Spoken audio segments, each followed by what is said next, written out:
शान्तकारं भुजविषेणं पद्मनाभं सुरेश्वरं विश्वाधारं गगनसदृष्टं मेघवर्णं सुमङ्गलं लक्ष्मीकान्तं कमलनयनं योगिराजीवं वन्दे विष्णुं भवभयहरं सर्वलोकैकनाथं। मैं भगवान विष्णु को नमन करता हूँ, जो इस सृष्टि के पालक और रक्षक हैं, जो शांतिपूर्ण हैं, जो विशाल सबके ऊपर लेटे हुए हैं, जिनकी नाभि से कमल का फूल निकला हुआ है, जो ब्रह्मांड का सृजन करता है, जो एक परमात्मा है, जो पूरी सृष्टि को चलाने वाले हैं, जो सर्वव्यापी हैं, जो बादलों की तरह सांवले हैं, जिनकी आँखें कमल के समान हैं, वही समस्त संपत्तियों के स्वामी हैं। योगी जन उनको समझने के लिए ध्यान करते हैं। वही संसार से भय का नाश करने वाले सब लोगों के स्वामी भगवान विष्णु को मेरा नमस्कार है। प्रेम से बोलिए विष्णु भगवान की जय। एकादशी तिथि भगवान विष्णु को समर्पित है। साल में कुल 24 एकादशी तिथि आती है, जिसमें निर्जला एकादशी का विशेष महत्व है। इसे भीमसेन एकादशी भी कहा जाता है। इस बार निर्जला एकादशी 31 मई 2023 बुधवार को है। हिंदू पंचांग के अनुसार ज्येष्ठ माह के शुक्ल पक्ष की एकादशी को निर्जला एकादशी कहते हैं। मान्यता है कि इस दिन भगवान विष्णु की विधिवत पूजा की जाती है। इस व्रत के पुण्य प्रभाव से दीर्घायु और मोक्ष की प्राप्ति होती है। एकादशी तिथि 30 मई को दोपहर 1:07 पर शुरू होगी और इसका समापन 31 मई को दोपहर 1:45 पर होगा। निर्जला एकादशी के दिन बन रहे कई शुभ संयोग। निर्जला एकादशी के दिन सर्वार्थ सिद्धि का योग बन रहा है। सर्वार्थ सिद्धि का योग सुबह 5:24 से सुबह 6 बजे तक रहेगी। निर्जला एकादशी व्रत पारण 1 जून को किया जाएगा। व्रत पारण का शुभ मुहूर्त 1 जून को सुबह 5:24 से 8:10 तक रहेगा। एकादशी के दिन भगवान विष्णु के मंत्र का जाप करें। पूरे विधि विधान के साथ पूजा अर्चना करनी चाहिए। इस दिन महिलाएं अखंड सौभाग्य की कामना के लिए महिलाएं जल से भरे मटके का दान करती है। धार्मिक मान्यताओं के अनुसार निर्जला एकादशी का व्रत करने से सभी पापों से मुक्ति मिल जाती है। इस व्रत को करने वाले व्यक्ति के लिए स्वर्ग के द्वार खुल जाते हैं। निर्जला एकादशी पूजा विधि। नहाने के बाद सबसे पहले घर के मंदिर में दीप प्रज्वलित करना चाहिए। भगवान विष्णु का गंगा जल से अभिषेक करने के बाद फूल और तुलसी पत्र चढ़ाना चाहिए। भगवान को सात्विक चीज़ों का भोग लगाना चाहिए, आरती करनी चाहिए और निर्जला एकादशी व्रत कथा पढ़नी चाहिए। भगवान विष्णु के साथ ही माता लक्ष्मी का भी पूजा करनी चाहिए। आइए अब कथा सुनते हैं। प्रेम से बोलिए विष्णु भगवान की जय।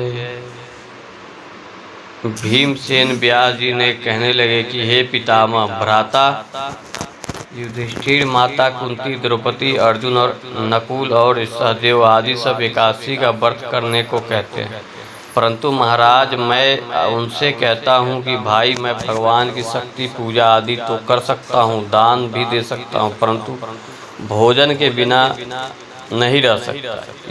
इस पर व्यास जी कहने लगे कि हे भीमसेन, यदि तुम नरक को बुरा और स्वर्ग को अच्छा समझते हो तो प्रति मास की दोनों एकादशी को अन्न मत खाया करो। भीम कहने लगे कि हे पितामह, मैं तो पहले भी कह चुका हूँ कि मैं भूख सहन नहीं कर सकता। यदि वर्ष भर में कोई एक भी व्रत हो तो वह मैं रख सकता हूँ, क्योंकि मेरे पेट में वृक्क नाम वाली अग्नि है, जो मैं भोजन किए बिना नहीं रह सकता। भोजन करने से वह शांत रहती है, इसलिए पूरा उपवास तो क्या एक समय भी बिना भोजन के लिए कठिन है। अतः आप मुझे कोई ऐसा व्रत बताएं जो वर्ष में केवल एक बार ही करना पड़े और मुझे स्वर्ग की प्राप्ति हो।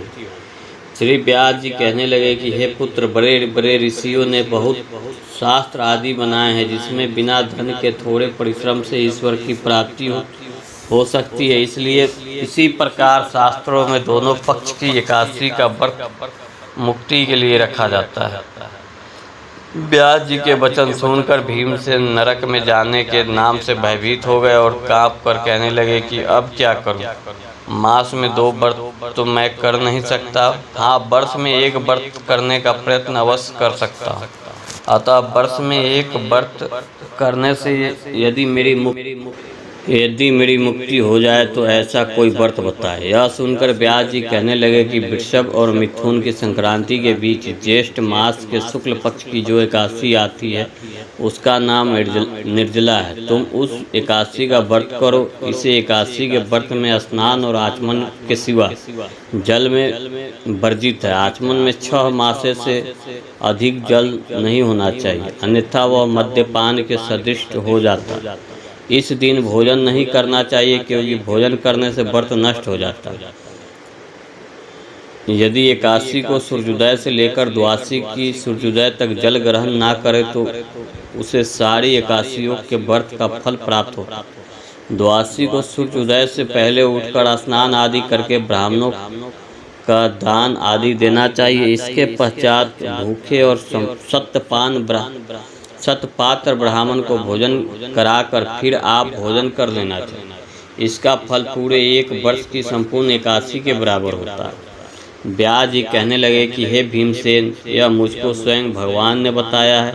इस एकादशी का पुण्य समस्त तीर्थों और दानों से अधिक है। केवल 1 दिन मनुष्य निर्जल रहने से पापों से मुक्त हो जाता है। जो मनुष्य निर्जला एकादशी का व्रत करते हैं उनकी मृत्यु के समय यमदूत नहीं घेरते, वरना भगवान के पार्षद उसे पुष्पक विमान में बिठाकर स्वर्ग को ले जाते। अतः संसार में सबसे श्रेष्ठ निर्जला एकादशी का व्रत है, इसलिए यत्न के साथ इस व्रत को करना चाहिए। उस दिन ओम नमो भगवते वासुदेवाय मंत्र का उच्चारण करना चाहिए और गौदान करना चाहिए। इस प्रकार व्यास जी की आज्ञा अनुसार भीमसेन ने इस व्रत को किया। इसलिए इस एकादशी को भीमसेन या पांडव एकादशी भी कहते हैं। निर्जला व्रत करने से पूर्व भगवान से प्रार्थना करें कि हे भगवान, आज मैं निर्जला व्रत करता हूँ, दूसरे दिन भोजन करूँगा। मैं इस व्रत को श्रद्धापूर्वक करूँगा, अतः आपकी कृपा से मेरे सब पाप नष्ट हो जाएं। इस दिन जल से भरा हुआ एक घड़ा वस्त्र से ढककर स्वर्ण सहित दान करना चाहिए। जो मनुष्य इस व्रत को करते हैं उनको करोड़ों फल सोने के दान का फल मिलता है, और जो इस दिन यज्ञादि करते हैं उनका फल तो वर्णन नहीं किया जा सकता। इस एकादशी के व्रत से मनुष्य विष्णु लोक को प्राप्त होता है। जो मनुष्य इस दिन अन्न खाते हैं वे चंडाल के समान है, वे अंत में नरक में जाते हैं। जिसने निर्जला एकादशी का व्रत किया है वह चाहे ब्रह्म हत्यारा हो, मदपान करता हो, चोर हो या गुरु के साथ द्वेष किया हो, मगर इस व्रत के प्रभाव से स्वर्ग जाता है। हे कुंती पुत्र, जो पुरुष या स्त्री श्रद्धापूर्वक इस व्रत को करते हैं उन्हें अग्नि लिखित कर्म करने चाहिए।